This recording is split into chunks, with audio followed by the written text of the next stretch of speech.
그림은 글이나 이야기를 번역하는 것이 아닙니다. 문학과 미술은 엄연히 장르가 다르고 모든 것을 다르게 표현하는 방식의 차이가 있습니다. 다른 말로 하면요, 표현 방식에 대한 예술의 이해가 다르다, 이렇게 말씀드릴 수 있을까요? 글쎄요, 저기 좀 어색한 말이긴 하지만 소설이나 연극, 영화, 무용 등은 처음과 끝이 있잖아요. 시간을 걸려서 처음부터 끝까지 봐야 이해될 수 있는데 그래야 다 읽거나 봤는데, 그림은 한 장면이나 몇 개의 조각을 가지고 여러 가지의 상황을 이야기하고 있습니다. 물론 만화 같은 한 글자가 있긴 합니다만 말입니다. 안녕하세요. 미술시장의 새로운 패러다임을 구축해 나가고 있는 미술만평 324회차 박정수입니다. 안녕하세요. 오늘 날씨가 정말 겁나 춥습니다. 추운 겨울이라고는 하지만 요즘 같은 시기 참 어렵습니다. 몸도 마음도 경제도 다 어려운 시기인 것 같습니다. 춥습니다. 어수선한 세상 빨리 좀 예쁘게 정리되었으면 좋겠습니다.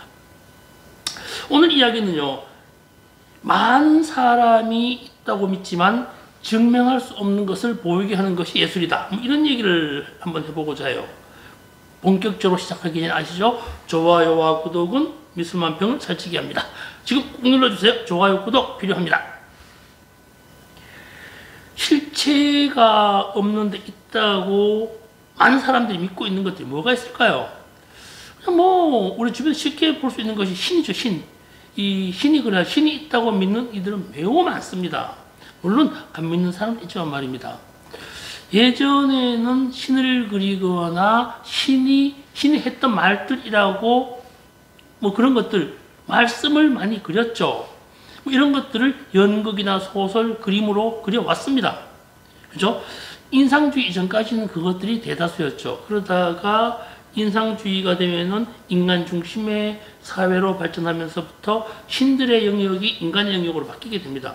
그것을 우리는 현대미술이라고 이야기를 하죠. 인상주의 그 전에 이후에도 마찬가지입니다. 미술사에도 나와 있듯이 과학 문명이 발달하면서 인상주의가 태동했다고 했었죠. 인상주의는 풍경을 그리는 것이 아니라 풍경을 그리는 사람의 감각을 그렸다는 것은 익히 알려진 사실입니다. 한간에는 풍경 그리지 왜 풍경 많이 그렸냐 아니죠. 그 풍경을 바라보는 화가의 감각을 그렸다. 그 대신에 그것이 풍경을 통해서 드러났다. 이것이 인상주의였었습니다. 그럼 여기다가 빛이라는 것이 있죠. 보이지도 만지지도 실증할 수 없는데 존재합니다. 그것을 많이 그렸죠. 이거는요, 인상주의 빛의 화가들이 많았습니다. 그 당시에는. 근데 야수파, 거기 있던 야수파도 그래요. 야수파는 사진이 많이 발전해서 과학이 발전을 하죠. 그러다 보니까 사람만이 할 수 있는 것을 그리자라고 해가지고 지 맘대로 그립니다. 색도 지 맘대로 그리고 모양도 지 맘대로 그리죠. 사람만이 할 수 있어야 되니까. 그 다음에 또 나온 게 있죠. 소위 입체파로 간 피카소. 피카소 같은 경우에는 죽음이라는 걸 상당히 많이 그렸죠. 죽는 모습이나 죽어있는 사람, 죽어가는 과정 그런 것을 그린 것이 아니라 실제로 게르니카 같은 그림 보면요, 죽음이라는 그 자체에 대한 것을 많이 그립니다. 그러니까 생각해보면 그래요. 죽음이 뭐지? 죽음이 뭔데? 그걸 어떻게 그리지? 이런 것이죠. 있기는 있지 않습니까? 죽은 사람 있기는 있는데 그것을 어떻게 그려낼 것인가? 이런 얘기를 했죠. 이것도 표현지도 마찬가지예요. 뭘 표현했냐고요? 인간의 감정을 그려냈습니다. 감정 보이지 않잖아요. 짜증나, 행복해, 즐거워. 있는데 실체가 없죠. 거기에는 바로 이어지죠. 미래파는 과학을 그리려고 했고요.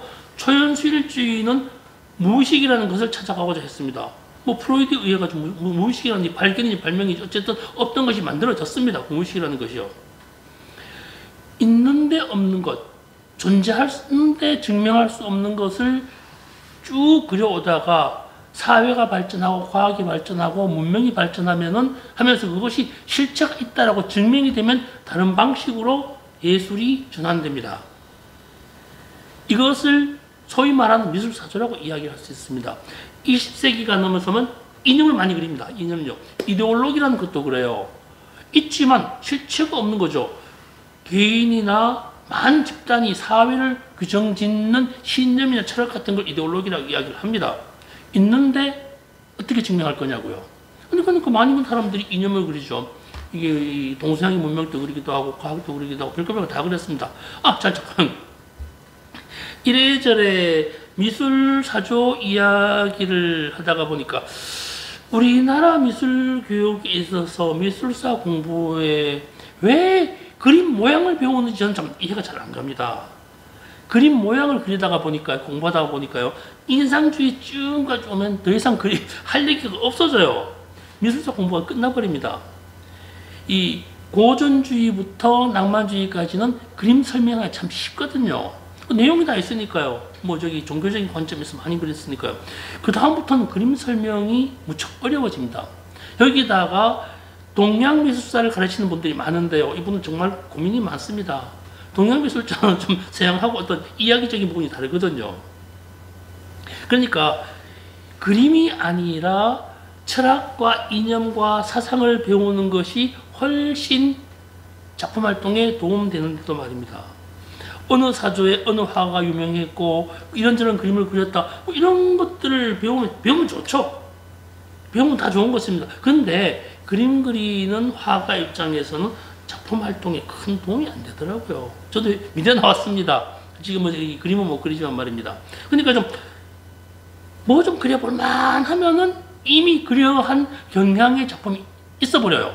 누구 닮았다, 누구 있다. 그러면 자존심도 상해버리죠. 작품보다는 시대별 사회와 시기별 화가의 예술관을 찾아가는 것이 훨씬 이로운데 말입니다. 다시 원론으로 돌아갈게요. 요즘 화가들 정말 힘듭니다. 정말 힘들어요. 최근 미술계 동향을 보면요, AI가 화가를 대신하기도 합니다. 그러니까 미술이 화가들이 한층 더 어려운 시기에 봉착해 버렸습니다. 예전에 그죠? 사진이 발달함에 따라서 야수파가 등장했듯이 지금 또 다른 무엇인가를 개발하고 준비해야 되는 시기입니다. 그러니까 다시 정리해 보면요, 눈으로 볼 수 없는 것들 중에서 프로그램이 할 수 없는 것이 뭐냐는 거죠. 귀신이나 신, 종교적 말씀, 사회적 이념, 철학 이런 거창한 것들은요, 대충 AI가 챗봇이 구현해냅니다. 하도 많은 사람들이 그러한 그림들을 그려왔기 때문에 그러한 것들을 종합 모아가지고 새롭게 짜집기를 하고 편집을 하죠. 그 구현할 수 있으니까 또 다른 뭔가를 찾아야 되는 시기입니다. 우리나라뿐만 아니라 세계적으로 그랬죠. 이 1980년대 이후에 가장 흔하게 쓰는 것들 중에서 많이 쓰는 하트가 있죠. 하트가 대표 선수가 되어버렸습니다. 사랑이라고 그러고 이념이라고 생각이라고 기쁨이고 행복 이러저러한 이야기들을 막 때려넣습니다. 각양각색으로 마구마구 만들어냅니다.